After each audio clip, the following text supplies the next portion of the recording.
marriage is really doable. So it's going to be a game changer for a lot of people. Yeah, I totally agree. That's why I wrote this book, to let people know that they can have a great marriage. Jesus Christ, all things are possible. Marriage is doable.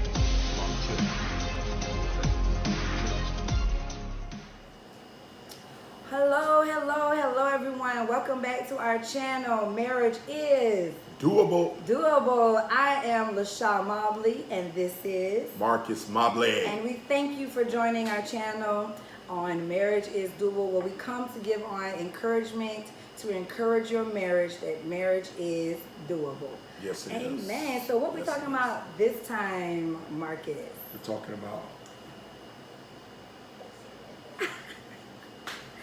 Guess what, you guys? We are talking about sex.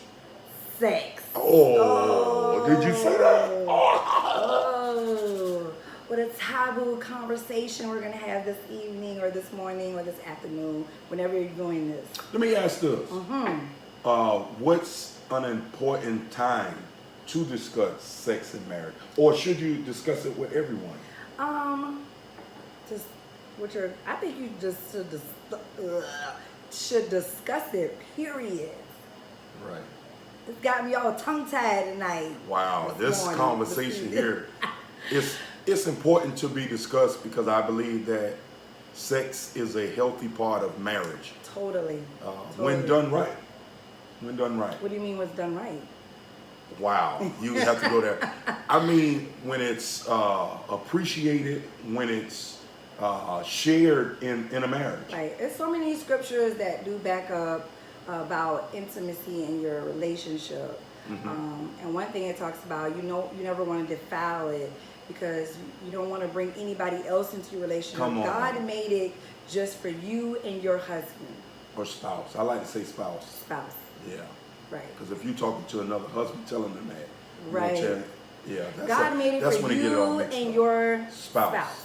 Yeah. Right. Your and spouse. it's important to have that intimacy with one another. A lot of times we get so busy with children and work and church and outside things that you want to have that intimate moment with your spouse that God created for you both to have. Yeah. Am I right? I Listen, truly believe it. it's in the book. Marriage is doable. One of the tools, it talks about intimacy. If you have not received this book, you got to go to Amazon or email me because it's important for you to learn about even sex in your marriage. Amen?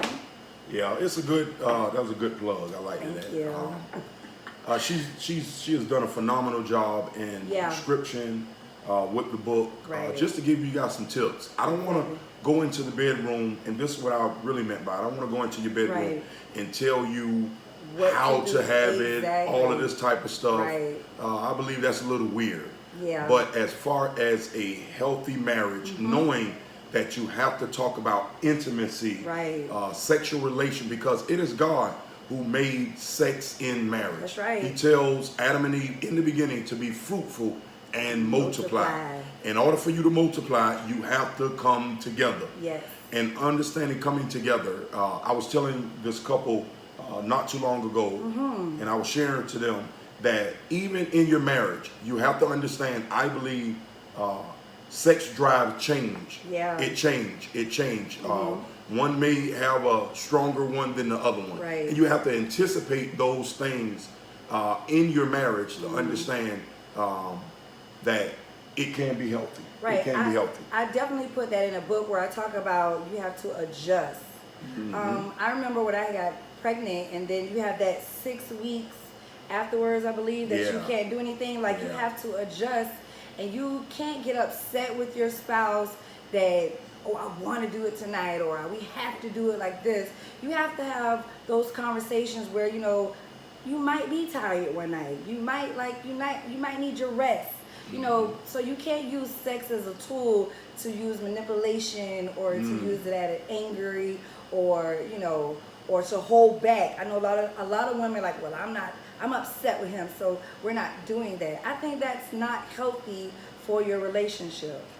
Not at all. And I think it's hard for men to say, well, I'm not doing it. But most times, if men say that, if men say that, it's a defense to say, well, you act like that, I'm gonna act like that too. Right. And then they will come off in a sense, because I remember growing up watching these little sitcom shows of who can hold out the longest and all of that type of stuff like that. Yeah. But normally the man is going to come off in that manner if the wife come off in that manner. And I don't think we should be trying to have a competition of who can outlast each other of not being intimate one another. I can go longer. Those are games that you don't want to put into your marriage. That's not going to help your marriage grow or allow it to be healthy. Yeah. You don't want to play games and don't use sex as a game like that in your marriage. Yeah. Listen, do what you and your spouse is comfortable. Do what makes you guys happy.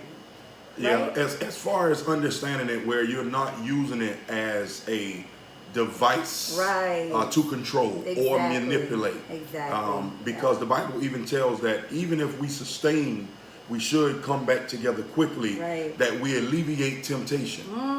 Not saying that it is an excuse, but we can go through temptation if we sustain from one another too long, where you got some side chicks out there be trying to slide in the DMs. That's a no-no. I heard that. That's what this generation uses. That's a no-no. Yeah, but we have to be responsive to one another and knowing that sex, the physical sex, is not just the only. We have to, as men, sometimes learn how to compliment your wife. Learn before you get to the. Yeah, that's it. Flirt. That's it. Yeah. Understanding these things. I cut you off. Before you get what? Before you get to the end result. Right. You have to, just like when you got to the wedding, you had to come down the aisle. You had to stand there with your palms wet, waiting and looking, and all of the song had to be done, and the minister had to say this and move over there. Yes. And then he said all of these vows, and I don't know if some of you wasn't even thinking, but then you said, I do. Now you may kiss the bride. So it's the same thing, I believe, continue in your relationship. You got to walk down the aisle, hold hands together, listen to a song, and compliment. And I believe it'll be an easier gelling together of a relationship. Totally. I love to flirt with Marcus. I love to flirt with him. And play too much sometimes. Those are good things. Yeah, truly. So we just came on just to encourage you in your marriage that sex is a good thing between you and your spouse. Yeah, keep it honest. Keep it honest between you and your spouse. And I believe it will be healthy when you keep it honest. Totally. And hopefully this reach married people. Right. Because sometimes, as I said, these are the three things.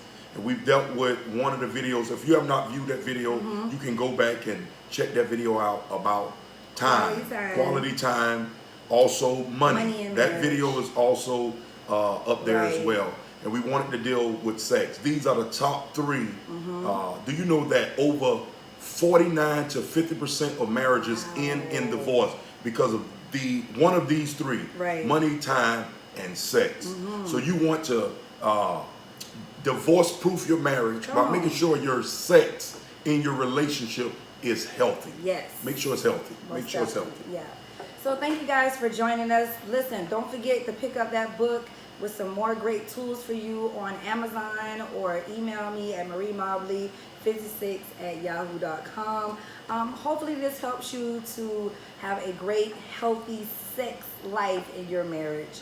And so we appreciate you guys. Remember to like, comment, and subscribe. Yes. What else? What else they got to do, Pastor? Click that notification bell. So thank you for joining us. This is our channel, which is called Marriage is Doable. We out.